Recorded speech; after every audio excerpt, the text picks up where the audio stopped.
Gravando. Olá pessoal, meu nome é Gustavo Mesquita, eu sou fisioterapeuta, sou fundador do conceito Drivers Neurais. Olá pessoal, eu sou Pedro Simão, profissional de educação física, também sou fundador do conceito Drivers Neurais. Oi, pessoal, meu nome é Leandro Fiuza, também sou preparador físico, profissional de educação física, cofundador dos Drives Neurais. E a gente está aqui hoje com a nossa aula, a gente vai falar um pouquinho sobre o conceito Drivers e a diferença entre drivers e drives. Vamos lá.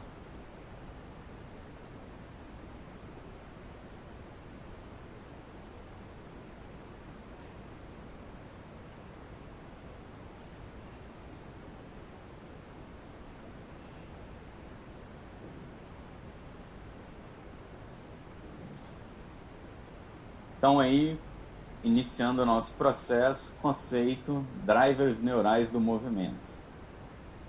Por que a gente decidiu utilizar esse termo conceito, né? Porque o conceito ele é algo que foi concebido, né?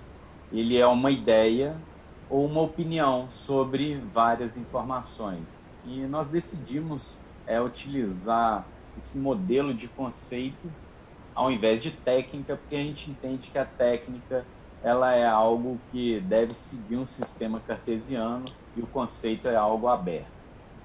Então, ele está em processo de construção, né? É um arrumado de várias informações na literatura. Muitos artigos são publicados, principalmente na área de neurociência. Opiniões, né, de experts do ponto de vista clínico, prático, intervenções e conceitos que inicialmente foram descritos em livros, porque essa reunião, né, de conceitos da neurociência já ultrapassa os 100 anos. Então, como a gente falou, ele tem o objetivo final de explicar fenômenos que acontecem na nossa prática e que muitas vezes nos passa despercebido ou porque não sabemos explicar completamente, né, os fenômenos que estão acontecendo ali do ponto de vista físico. Então, a gente costuma falar que o conceito drivers neurais ele é conciliador, porque ele vem de encontro à sua prática. Então, se você trabalha com Pilates, o conceito drivers neurais faz sentido para você. Se você trabalha com musculação, com treinamento físico, com yoga, com diversos tipos de treinamento, onde o foco é devolver a saúde através do movimento humano. A gente não trabalha com a proposta de excluir nenhuma possibilidade, pelo contrário, ela vem para reunir conceitos e dar sentido para algumas coisas que a gente já conhece e vê no dia a dia. Então, eles são uma reunião, né, embasada em livros, artigos e opiniões de vários indivíduos. Lembrando que a todo momento, né, nós somos presenteados com novas informações e com o desenvolvimento da tecnologia, essas informações têm elucidado achados do ponto de vista clínico. Pensando aí no desenvolvimento da tecnologia, a própria ressonância magnética funcional, que aponta, né, a área de ativação do córtex mediante funcionamento ou o próprio pensamento, ele vem trazer, né, uma direção sobre o que está acontecendo no ponto de vista clínico.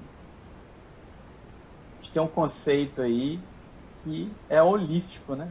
O holístico, ele não separa partes, mas procura enxergar o indivíduo em busca do seu bem-estar de uma maneira geral e através dessa visão a gente considera que, por exemplo, o sono, ele é importante, ele afeta o desempenho, ele afeta a interpretação do cérebro em relação à intensidade da dor, a própria alimentação também, né, a capacidade de hidratação, ele vem diretamente até influenciando a capacidade elástica dos tecidos, como você se movimenta, como você pensa e reage a estímulos do meio externo. Então é importante a gente entender o sujeito como um todo e não só do ponto de vista da biomecânica. do modo geral, então essa visão holística, ela quer ver o indivíduo de forma global. Eu costumo dizer que a gente não sabe o que acontece, né, aconteceu com o indivíduo antes dele chegar lá para nós na nossa sessão ou no nosso treinamento. Lembrando que esse conceito, ele é como se fosse uma moeda, onde a gente vê o cara e o coroa. E essas duas faces, né, de uma mesma moeda é o que a gente considera o driver e o drives. Lembrando que o drive, ele não vai mudar, porque ele é estrutura física, mas o driver, que é o software que roda aí nessa estrutura, ele vai mudar. E principalmente o significado, né, que essa informação tem para cada sujeito. Aqui eu estou usando um exemplo aqui, né, dessa moeda que é de 2 euros, e a gente também tem o número 2 na nossa moeda de R$2, e se o número é o mesmo, pensando do ponto de vista aqui, né, da estrutura física, só que o significado, né, o valor, aquilo que representa, é diferente para cada moeda. Eu gosto do exemplo da barata, né?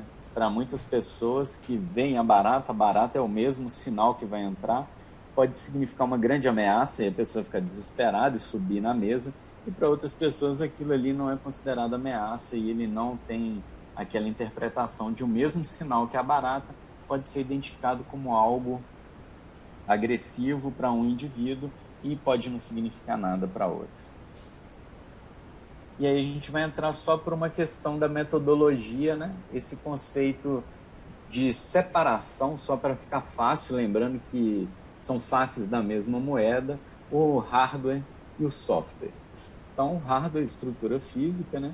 E a gente está pensando ali nos giros, né? Nos tratos que acontecem no nosso corpo, nos receptores, e o software é essa informação que é carregada, pensando na informação que entra no sistema, que a gente vai chamar isso de inputs, e a informação que sai, que são os outputs. Então, só por um critério de metodologia, né, o nosso cérebro ele não pode ser comparado ao computador. Pelo contrário, o computador é que foi desenvolvido e pensado utilizando o nosso cérebro como modelo, mas ali a gente tem um drive do CD, né, o drive USB, onde são estruturas físicas. A gente tem acesso, a gente pega, elas podem dar problema, precisam consertar, por exemplo, um tendão que se rompe, precisa de um conserto. Então, ele é algo que vai carregar uma informação do ponto de vista físico. E a gente tem o conceito do drivers, com R, que são os softwares. Eles fazem essa conexão entre a estrutura física e o que ela traz de informação. Então, ela possibilita que essas duas estruturas se conectem, né, e gerem uma informação de saída. Aqui, por exemplo, né, da nossa área, um drive importante, que é o motoneurônio, e a gente tem aqui a parte final, né, do axônio até a placa motora, onde ela se encontra ali na fibra muscular. Um outro exemplo de estrutura, né, física que está dentro do músculo é o fuso neuromuscular, e ele é inervado ali pelos motoneurônios gama, né, e as fibras extrafusais inervadas pelo motoneurônio alfa. Na estrutura dos tendões, a gente também tem o órgão tendinoso de Golgi, que vai gerar essa informação para o sistema sobre o posicionamento, tensão e outras informações importantes, né, sobre a saúde ali do tecido. Essa mesma informação, que ela pode ser no caso do pé, por exemplo, que é um drive, ele vai gerar uma informação de posicionamento ali, de supinação, e o outro pé pode estar numa outra situação que é de pronação. Então, essa mesma estrutura física, ela é capaz de gerar informações diferentes, informando para o sistema nervoso central sobre o posicionamento na periferia. Uma outra estrutura também muito importante, geradora de informação, nós somos muito dependentes, é, por exemplo, o labirinto. que gera essa informação tridimensional, né, para o cérebro, a gente saber onde é que a gente está posicionado, né, no espaço. Então, o labirinto, ele é esse agente, um drive, uma estrutura física. Pensando em drivers, né, que são softwares que estão rodando aí e utilizam o drive como um agente mediador dessa informação. A gente tem, por exemplo, ali um alfinete, que quer alterar a integridade de estrutura, né, da pele, gerando uma lesão. E esse estímulo ele é transformado pelo esse receptor, né, em uma corrente elétrica, e essa corrente gera uma comunicação ali a nível medular que faz o músculo contrair como um reflexo de retirada, por exemplo. Então, o drive, que é o receptor, ele é utilizado e responde através de um driver, que seria um reflexo de retirada. Esse mesmo reflexo pode ser avaliado do ponto de vista clínico através, né, do exame de reflexo, onde o estiramento do OTG gera uma informação e essa informação é devolvida como um processo de contração do próprio músculo. A gente consegue, por exemplo, avaliar como que é esse caminho bem simples através da periferia a nível medular. Então, quando a gente faz o teste do martelo, a gente está avaliando um driver, que é uma resposta de reflexo. Outro driver importante é o driver do equilíbrio. E aí a gente quer saber se, por exemplo, o valgo dinâmico ali, ó, do ponto de vista da biomecânica, ele tem relação única e exclusivamente só com o drive do pé, ou se ele tem relação com o driver, que envolve o pé, o labirinto, os olhos, e ele é produto final, né, de que conceito? E aqui, pensando na própria biomecânica, que a gente, né, tem essa ótica através da neurociência, onde a biomecânica é essa estrutura que a gente consegue ver, né, aparente, e por trás dela, a parte que a gente não vê, que estão os softwares, né, que são os drivers neurais. Então, por isso é importante a gente identificar, claro, através da avaliação, o que está acontecendo de errado, mas, a princípio, essa informação pode estar onde a gente não vê. Então, por isso é importante o conceito dos drivers neurais. A gente vai testar as informações a nível do consciente e a nível inconsciente. Espero que vocês tenham gostado e aí a gente fica por aqui. Cara, posso fazer uns comentários aqui de trás para frente? Claro, vamos lá. Vamos lá, esse slide aí, o último, é ótimo, né? Porque como profissional de educação física, eu estou acostumado, no início da carreira, a gente está acostumado a trabalhar com o que a gente vê, né? E aí a gente vai expandindo o conhecimento através de cursos, leituras e a própria prática, para a gente começar a enxergar mais coisas, né? E então, aí a gente vê que tem um monte de coisa embaixo da água que a gente nem pensa em considerar. Então, o que está por trás, por exemplo, de trabalhar com uma mobilização do pé e muitas vezes resolver um problema de dor nas costas que aflige um aluno, um paciente há anos. O que está por trás de trabalhar com o labirinto, né, a estrutura labirinto, e com o driver equilíbrio, e resolver problemas posturais, que também a gente teria o hábito de mexer localmente nos músculos, então isso tem um valor enorme, né? Ou então problemas de emagrecimento, né, metabólicos, ou de dor crônica, que se mudando hábitos de alimentação e de sono também já tem um grande efeito, né? Então a gente começa a olhar para baixo aí, ó, da superfície da água e colocar todos esses elementos, né, numa equação e começar a ampliar o nosso leque de atuação mesmo, né? Não vamos deixar de considerar a biomecânica, a cinesiologia, né? As teorias do treinamento, as metodologias, mas a gente precisa expandir, né, cara? E o conceito de drivers neurais, ele vem muito nesse sentido. Ele vai nos ajudar ali a fazer uma avaliação mais holística, né? E a intervir em sistema, em estruturas e processos que a gente não estava acostumado a olhar e a intervir, e os resultados são surpreendentes, né? A gente já vem trabalhando com isso há mais tempo e a gente vai integrando, seja o Pilates, seja o funcional, o CrossFit, a musculação. Para mim, que sou personal trainer, essa abordagem me permite o que é o mais importante, na minha opinião, individualizar a nossa abordagem, né? Aproximar da realidade do indivíduo que a gente está trabalhando.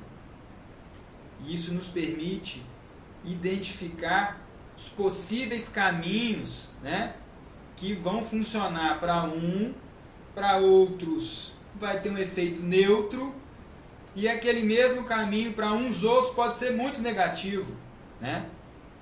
Então, tendo essa visão mais global e conhecendo essas estruturas, esses drives, e sabendo intervir nos drivers, né, a gente consegue respostas ali de como a gente pode elaborar uma estratégia de intervenção para cada um dos nossos alunos, dos nossos pacientes.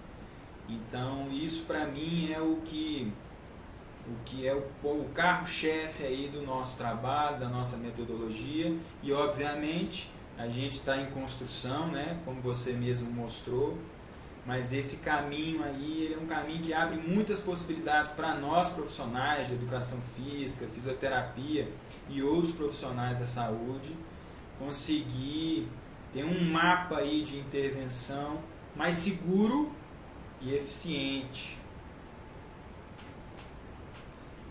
Eu me identifico muito com a fala do Pedro também, porque como sou preparador físico, nós aprendemos muito em cursos e na faculdade a avaliar o que a gente está vendo.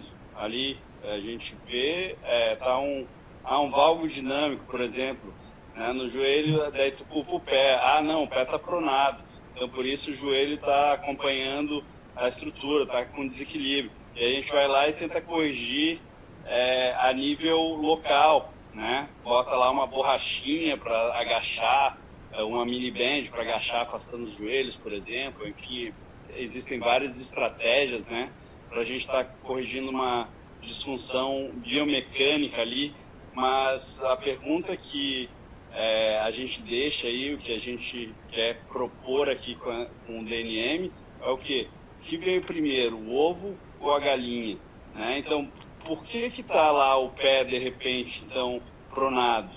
Né? Quem sabe não é um problema de desequilíbrio mais estrutural, não seja biomecânico.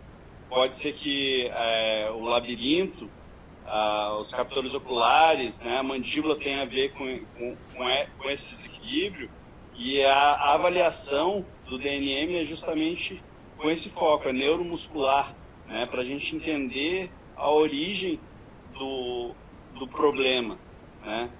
A gente fica olhando a ponta do iceberg lá e esquece que por baixo lá tem muito mais coisas a ser vistas, né? Então, aquele modelo biopsicossocial lá que o Gustavo mostrou no slide, a gente tem que ver o todo, não adianta ver por partes, a gente não funciona por partes, né? Então, entendendo o todo e avaliando bem, tu consegue essa individualidade aí, tu consegue... às vezes um exercício faz bem para um e não faz bem para outro, mas por que você é tão bom para isso? Mas e aí, como é que está a organização desse sujeito? Como é que foi a noite dormida dele? Como é que está a alimentação dele? Então a gente tem que conseguir enxergar o todo para depois conseguir orientar e traçar, né, trilhar esse caminho para os nossos alunos. E os drivers justamente dão esse caminho aí para a gente conseguir entender. Só que a gente tem que justamente primeiro, saber o que é e depois trilhar esse caminho. Show. É isso. Uma questão importante aí colocada, a questão das entradas e saídas, né? O cérebro, o sistema nervoso como um todo, se ele gosta de uma entrada, né, de uma informação que faz sentido, ele vai apresentar imediatamente respostas positivas, né? Ao mesmo tempo que, se a gente está exposto a informações que ele não gosta, ou que ele não reconhece, ou que ele reconhece como ameaça, né? Ele também vai apresentar respostas, comportamentos, sejam elas químicas ou de fato relacionadas a movimento e aos órgãos, né? De maneira negativa, porque ele teve uma informação que ele interpretou que seria ameaçadora, então ele vai ter uma resposta nesse sentido até para nos proteger, né? Então, quando a gente fala de uso da tecnologia, tem sido muito interessante do ponto de vista do estudo, né, das pesquisas e dos recursos também diagnósticos. Porém, a gente tem que lembrar que nada que a gente construa, como o Gustavo mesmo disse, robôs, computadores, nada que hoje a gente tem capacidade de construir supera a tecnologia que o nosso cérebro, né, desenvolveu ao longo de milhões de anos de evolução. Perfeito? Então, se hoje a gente tem uma estrutura cortical capaz de fazer muitas coisas surpreendentes e talvez até outras que a gente nem saiba que ele faça, né, a gente precisa também de alimentar nossas estruturas subcorticais, aí que vai entrar muito desses drivers que a gente vai trabalhar de maneira reflexa, né? Alimentar com informações positivas, seguras, que aí sim nós vamos conseguir aproveitar essa integração das estruturas corticais e subcorticais de maneira mais plena, mais robusta, né? E assim o corpo vai ter mecanismos tanto para melhorar a nossa performance num espaço de tempo surpreendente, quanto sustentar, como também curar, né, cara? Curar, a cura está no próprio sistema, o nosso sistema tem condição, o nosso próprio corpo tem muito mais ferramentas para curar do que qualquer tecnologia ou droga externa que a gente coloca para dentro, né? Nosso cérebro é uma farmácia muito mais rica, cara. Nosso coração, nosso intestino. Então a gente tem que considerar tudo isso quando a gente trabalha com movimento, com dor, com performance, com prevenção de lesões, com estética, com emagrecimento, enfim, com saúde e performance de uma maneira geral, né? Muito bacana. Mais alguma consideração? Bom, talvez em relação à questão da biomecânica, acho que a gente já, né, abordou bem, mas eu acho que a biomecânica está muito relacionada ao nosso trabalho como fisioterapeuta e profissional de educação física, né? E tem que estar mesmo. E ao mesmo tempo que a tecnologia também tem trazido ferramentas, né, de mais fácil acesso para a gente trabalhar na ponta ali, que antes ficavam restritas a laboratórios caros, né? A gente pode utilizar esses recursos a nosso favor, inclusive como ferramenta didática, né, para educar o nosso aluno, o nosso atleta, o nosso paciente, mas saber que a coisa não se encerra na biomecânica, né? A gente precisa levar em consideração, por exemplo, a biomecânica sob uma perspectiva também da neurociência, da neurologia, né? A gente precisa começar a trilhar esse caminho para casar as duas coisas, né? Nós tivemos ano passado, Leandro, não sei se você está lembrado, no Congresso de Neurociência, e uma das mensagens que ficou mais marcante para a gente foi que a fisiologia vem primeiro, né? Physiology first, lembra dos palestrantes? Então, como que eu vou chegar a trabalhar biomecânica se a fisiologia não está regulada num nível satisfatório? Se tem agentes estressores, drivers, né, que ficaram armazenados como ameaças, como perigo, evitação de movimento. Então eu não consigo chegar lá com uma técnica específica para melhorar esse aspecto biomecânico se eu não regular tudo isso antes. Não vai sustentar esse trabalho. E aí é o que a gente vê muito, via, né, principalmente, e às vezes vê também, ainda na nossa prática, poxa, mas eu corrigi, mas não corrigiu, o aluno volta do mesmo jeito, tem que fazer de novo. Então calma, você tem que parar e pensar, tem mais coisas aí, né? E o que funciona para um, não necessariamente funciona para outro, né? E mais uma vez, não querendo excluir, né? Não é o nosso objetivo excluir metodologias, correntes, técnicas, enfim, abordagens. Pelo contrário, é incluir, mas trazer essa visão, essa perspectiva dos drivers neurais, né? Para enxergar como um todo o processo. Oh, muito bacana aí, Pedrão. Bacana, Leandro, as considerações. E agora eu convido você a nos acompanhar no próximo vídeo, onde a gente vai estar falando um pouco mais sobre essa influência, né, dos drivers para o nosso sistema e como o mesmo estímulo, né, do exterior pode ter amplificações diferentes e significados. Te espero na próxima.